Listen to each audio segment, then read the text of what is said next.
खुलुमबाय दिनैनि NBN नि रादाबखौ फरायदों जारिमिन बरगयारिया दिनैनि गाहाय रादाबफोराव दङ बडलेण्ड रायजो सोरजिनांगौनि दाबिजों 12 घन्टा राजाला होबथानाय हाबाफारिया नैथि सानाव आगान होबाय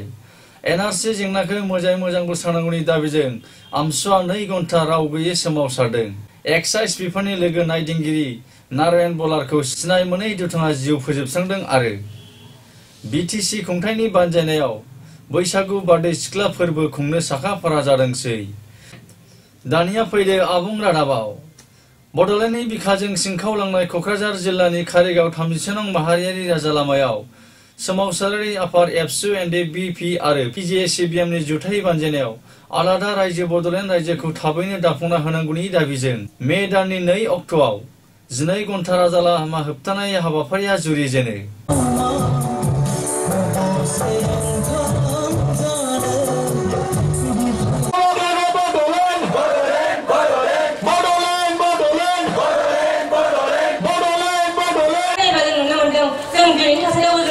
जोंनि जायगायाव चिराङाव कक्राझाराव जोंनियाव दा जोंनाव मा जानानै फैगासिनो दं सेन्ट्रेल गभर्नमेन्टआ जोंनि बर'फोरखौ होसो गावथारनो थाखाय जोंनि रौनियाफोर हरदों जोंनि गेजेराव 1000 रौनियाखौ जोंनि गेजेराव बर'फोरखौ बुथारनो थाखाय जोंखौ थिनहरदों आरो बैनि थाखायनो दिनै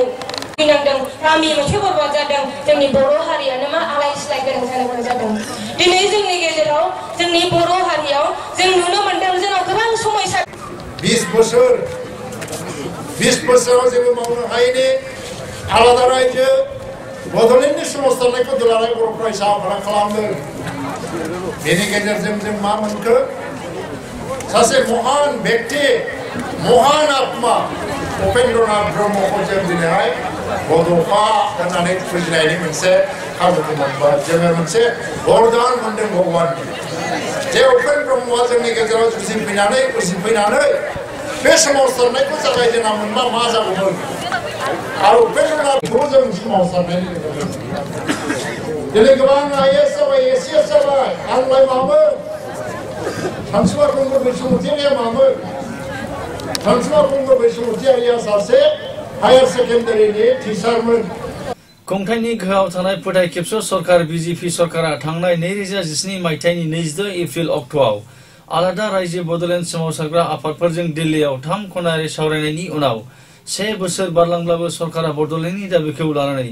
सावरायलायखौ गोथौयै दुखु मोननानै सोमावसारग्रा आफादफोर फारियै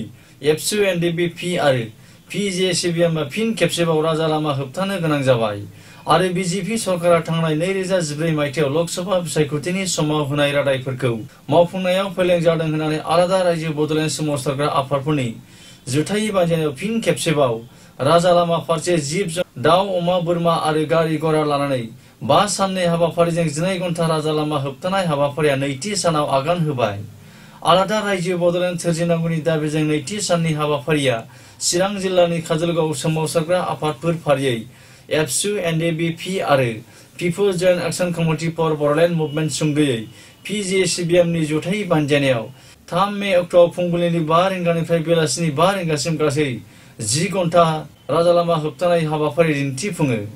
आलादा रायजो बडलेण्ड सोरजिनांगौनि दाबिजों सोमावसारनाय 12 घन्टा राजा लामा होबथानाय हाबाफारियाव मिरु एबसुनि आफादगिरि प्रमद बर'जों लोगोसे गुबुन आफाद गौथुमनि गोबां दैदेनगिरि आरो आइ आफा रायजो राजाफोराबो आखायाव प्ले कार्ड बेनार फेस्टुन लानानै थासारिखौ गोमखांहोयो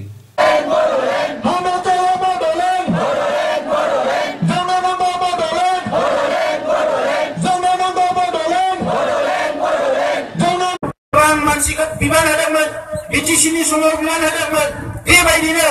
नोंथाङा भारतनि सोरबा सासे मन्थ्रिखौ बिबान होनानै जोंनि बडलेण्ड जेंनाखौ सुस्रांनायनि हाबाफारिखौ लानांगौ जोङो बेखौ फोरमायदोंमोन आरो बिनि उनाव मानगोनां रायजोफोर जों मास मोनसे मोननै नेबाय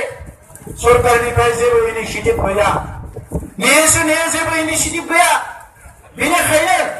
जोङो फिन माखासे सोमावसारनाय हाबाफारिखौ लाबाय नोंथांमोना बयबो नुदों जों बयबो बाहागो लादों जे थांनाय बोसोराव आइजोफ्राबो नेशनेल हाइवे ब्लकेट खालामदों बेबायदि हाबाफारिखौ लानानै आसामाव आरो दिल्लीयाव जोङो गोबां हाबाफारि लाबाय गोबां हाबाफारि लासेयावबो दिनैसिमबो भारत सरकारा जोंनि जेंनाखौ सुस्रांनो थाखाय दावगाबोआखै जोबोद दुखुनांथाव बाथ्रा बिथांमोननि अफिसारफ्रा सम रायलाय हरो बिथांमोननि अफिसारफ्रा बुङो पलिटिकेल लेभेलाव जेबो डिसकासन जायाखै पलिसि जायाखै बिनिखायनो जोङो हेल्पलेस जोङो नोंथांमोनखौ मदद खालामनो हाया जोङो गोसो दङ जों नोंथांमोनखौ एप्रिसिएट खालामो नोंथांमोननि दाबिखौ जों गनायो नोंथांमोना मोननांगौ जास्टिसखौ मोननांगौ न्यायखौ मोननांगौ नोंथांमोना बेखौ जोङो बुजियो नाथाय जों हेल्पलेस जों जेबो मावनो हाया बेखौ बे अफिसारफ्रा जोंनो खोन्थाबाय थायो दिल्लीनि अफिसारफ्राबो खोन्थायो दिसपुरनि अफिसारफ्राबो खोन्थायो आरो बेवहाय खामानि मावनानै थानाय अफिसारफ्राबो खोन्थायो मैयानिफ्राय जोंनि बन्द'खौ लानानै सारा अफिसारफ्रा अनुस्लाय बिथांमोना मैया मोनाबिलियाव जोंखौ रायज्लायनो लिंहरदों अफिसारा क'क्राझाराव गासैबो दङ आइजिपिबो दङ बिथांमोना जोंनो खोन्थादों अफिसारफ्रा दाख्लैसो रियेलाइज जादों जाहैदों जिखालि जों खानाय सिननानै ब्लेक डे अबजार्भ खालामो बैखालिनो अफिसारफ्रा रायज्लायदों जाहैदों जोंहा गमामायैनो गोरोन्थिया जामारबाय आसामाव सोलिफुबाय थानाय एनआरसिनि सोदांनाय हाबाफारिखौ सरकारा जौसिन बिजिरसालिनि बिथोन बायदियै मोजाङै मोजां मावफुंनांगौनि दाबिजों दुलाराय आसाम माइनरिटि फरायसा आफाद सुंद'यै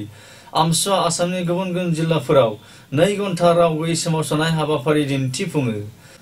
एनआरसि नायबिजिरनाय हाबाफारियाव सरकारा नोगोरारिफोरखौ जेंनाजों मोगा-मोगि जानांनायनिफ्राय रैखाथि खालामनांगौनि दाबिजों आसामनि गुबुन गुबुन जिल्लाफोराव सिरियै धरना होनाय हाबाफारि मावफुंनायजों लोगोसे क'क्राझारावबो 3 मे अक्ट'आव क'क्राझार जिल्ला कमिटि दुलाराय आसाम माइनरिटि फरायसा आफादनि बानजायनायाव फुंबिलिनि 11 रिंगानिफ्राय बेलासिनि 1 रिंगासिम क'क्राझार जिल्लानि जिल्ला बेंगिरि मावखुलिनि साखाथि गथ'सा चिल्ड्रेन पार्कआव दिन्थिफुंनाय धरना होनाय हाबाफारियाव आमसुनि गोबां दैदेनगिरिफ्रा खुगायाव गोसोम सि खानानै हेंथा सोमावसारनाय हाबाफारि दिन्थिफुङो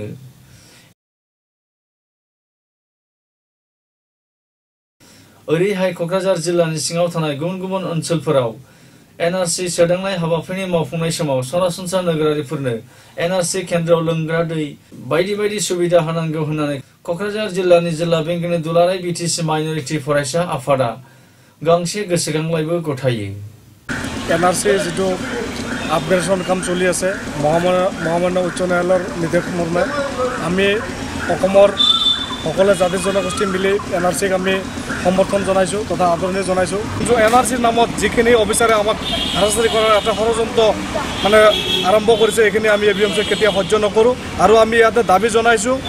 এটাকৈ মানুহক নোটিছৰ নামত এদিনে 2টা জায়গা দিয়া হয়েছে কাকবা ধুবড়ীত দিয়া হয়েছে কাকবা 2 ঘণ্টা পিছত আৰু কোকৰাঝাৰত মাতা হয়েছে এনেকৈ আমাৰ মানুহখিনি অলপ অসুবিধাৰ সন্মুখীন হৈছে তাৰ পিছতে নোটিছ দিয়াৰ ক্ষেত্ৰত আমি দেখিবলৈ পাইছোঁ क'क्राझार जिल्लानि सिङाव थानाय भारत भुटान सिमना ओनसोलनि सरलपारा गामिनि थागिबि एक्साइज बिफाननि साब इन्सपेक्टर नारायण बरालखौ थांनाय मोनायाव खास्रि बिस्रि जिउ फोजोबस्राङो जाथायनि सोमोन्दै मिथिनो मोननाय बायदिब्ला एक्साइज बिफाननि लोगो नायदिंगिरि नारायण बराला एनआरसि डिउटि जोबखांनायनि उनाव AS 16C8599 मटरसाइकेलजों गावनि आंगो गामि सरलपारा फारसे थांबाय थानाय समाव सरलपारा आरो उल्टापानि हाग्रा ओनसोलाव सिनाय मोनै दुथांनि हानजाया खास्रि बिस्रि जिउ फोजोबस्राङो बे जाथायखौ सोंखारिनानै गुबुन गुबुन आफाद गौथुमफोरा बरालखौ जिउ फोजोबस्रांनायनि दायनिगिरिखौ गोख्रैनो हमनांगौ होननानै दाबि दैखांदों प्रेस मिडिया फ्रेंड्स বিশেষকৈ আজি আমি প্ৰেছ মিট কৰিবলৈ বিচাৰিছোঁ আজি এটা অঘটন হৈছে আমাৰে এজন যুৱক সৰলপাৰা নিবাসী তেওঁ কোকৰাঝাৰৰ এক্সাইজ ডিপাৰ্টমেণ্টৰ কৰ্মৰত আছিল আৰু তেওঁৰ ডিপাৰ্টমেণ্টৰে নিজৰ সিনিয়ৰৰ লগত যোৱাকালি 4:30 মাগুৰমাৰীৰ টি ক্লাব এটাত তেওঁলোকৰ এনআৰচি ডিউটিত আছিল আৰু তেওঁৰ সিনিয়ৰ অফিচাৰৰ এছিষ্টেণ্ট হিচাপে আছিল আৰু ইমিডিয়েট কালপিতক ধৰিবৰ ব্যৱস্থা কৰিব লাগিব লগতে মানুহজনক তেওঁক নাৰায়ণ বৰালক কোনো এপইণ্টমেণ্ট দিয়া নাই তেওঁৰ সিনিয়ৰ অফিচাৰে এছিষ্টেণ্ট হিচাপে তেওঁক লৈ কামত লৈ গৈছিল আৰু এওঁৰ সেইটো ডিপাৰ্টমেণ্টলি কি ডিফিকাল্ট আছে কি আছে সেইটো গম নাপাওঁ কিন্তু তেওঁৰ সিনিয়ৰ অফিচাৰে কৈছে মই এনে হেল্পাৰ ল'ব পাৰোঁ তেওঁ গভৰ্ণমেণ্ট সিস্টেমত ল'ব পাৰে আৰু লৈ গৈছিল এনআৰচি ডিউটিত बिटिएडिनि सदर क'क्राझार नोगोरनि बड'फा नोगोराव थानाय बड'लेण्ड हायुङारि गौथुमनि गेलेग्रा फोथाराव फैगौ 5 आरो 6 अक्ट'आव साननैनि रंगिना संगिना मेहेरगोनां हाबाफारिनि गेजेरजों सेथि खेब बैसागु बारदै सिख्ला फोरबो फालिनो साखाफारा जादोंसै। बिटिसि खुंथायनि बानजायनायाव खुंफुंनो लानाय गिबि खेब बैसागु बारदै सिख्ला फोरबो फालिनाय हाबाफारियाव गुबुन गुबुन हारिमु मोसानाय बादायलायनाय, बैसागु मोसानाय बादायलायनायजों लोगोसे मोनसे गेवलां मेलबो खुंफुंनाय जागोन होननानै बुङो। खौरांगिरिजों जानाय मोगा-मोगिनि समाव बिटिसिनि मावफुं सोद्रोमा दनेश्वर गयारिया बुङोदि फैगौ 5 आरो 6 अक्ट'आव खुंफुंजानो गोनां बैसागु बारदै सिख्ला फोरबोआव हारि धोरोम राव बासिनाय गैयालासे बयखौबो रंजा खुसिनि गेजेरजों बाहागो लानो बयखौबो खावलायो। আমার 5 তারিখ 6 তারিখ বিটিসি কাউন্সিলে সিদ্ধান্ত লৈছে। এই সিদ্ধান্ত হল বিভিন্ন জায়গাত আমি বিহু বা বৈশাগু পাতি আছে, বিভিন্ন বিশ্বুৱা পাতি আছে। আমি বিটিসিত সেক্রেটারি সন্মুখত ৰাজহুৱা বিহু বা বাৰदै চিকলা বৈশাগু ফেষ্টিভেল পাতিবলৈ গৈ আছে। বিভিন্ন জাতি জনগোষ্ঠীৰ বিহুৰ লগত ৰিলেশ্যন ৰাখি আমাৰ বিহু গান, বিহু ডেন্স এইটো চলিব। বাৰदै চিকলা বৈশাগু পৰ্ব বা বিহু পৰ্ব পালন কৰিছে। ইয়াত আমাৰ 11টাৰ পৰা আমি শ্বেয়াৰ কৰিব। ইয়াত আমাৰ বিশেষকৈ অসমৰ ছাত্ৰ নেতা আছুৰ এডভাইজাৰ চমুজুল ভট্টাচাৰ্য ডাঙৰীয়া থাকিব। আমাৰ অসম সাহিত্য সভাৰ সভাপতি পৰমানন্দ ৰাজবংশী ডাঙৰীয়া থাকিব। আমাৰ বড়ো সাহিত্য সভাৰ সভাপতি তৰেণ বড়ো তেখেতো থাকিব। আৰু ইয়াৰ লগতে বিভিন্ন কাউন্সিলৰ আমাৰ চেয়াৰমেনসকল থাকিব আৰু বিভিন্ন ছাত্ৰ সংগঠনৰ নেতাসকল থাকিব। বিভিন্ন সমাজৰ মানুহ ইয়াত আমি গোট খাব। ইয়াৰ কাৰণে মই সকলোকে আহ্বান কৰিছোঁ, কোনোবা যদি ভাবিছে 5-6 তাৰিখত আমাৰ কোকৰাঝাৰ অঞ্চল বা বিটিচি অঞ্চলত বন্ধ দিব বিচাৰিছে, এইটো যেন নকৰে আৰু আমি শান্তিপূৰ্ণভাৱে আমি সকলোৱে মিলি আমাৰ এই বাৰदै চিকলা বৈশাগু বা বিহু পৰ্ব, এই পৰ্বটো ছাকচেছ কৰাত মই সকলোৱে জাতি জনগোষ্ঠী সকলোকে অনুৰোধ কৰিছোঁ আৰু সকলোক এনজয়মেণ্ট কৰাৰ কাৰণে মই সকলোকে আহ্বান কৰিছোঁ। रादाबखौ फोजोबनायनि सिगां गाहाय रादाबखौ फिन खेबसे फरायफिनबावदों। आलादा रायजो बड'लेण्ड सोरजिनांगौनि दाबिजों 12 घन्टा राजा लामा होबथानाय हाबाफारिया नैथि सानाव आगान होबाय। एनआरसिनि जेंनाखौ मोजाङै मोजां मावफुंनांगौनि दाबिजों आमसुआ 2 घन्टा राव गैयै सोमावसारदों। एक्साइज बिफाननि लोगो नायदिंगिरि नारायण बलारखौ सिनाय मोनै दुथाङा जिउ फोजोबस्रांदों आरो बिटिसिनि बानजायनायाव फैगौ 5 आरो 6 अक्ट'आव बारदै सिख्ला फोरबो खुंफुंनो साखाफारा जादोंसै। बेजों लोगोसे जोंनि दिनै रादाबा एसेनोसै। गोजोन्थों।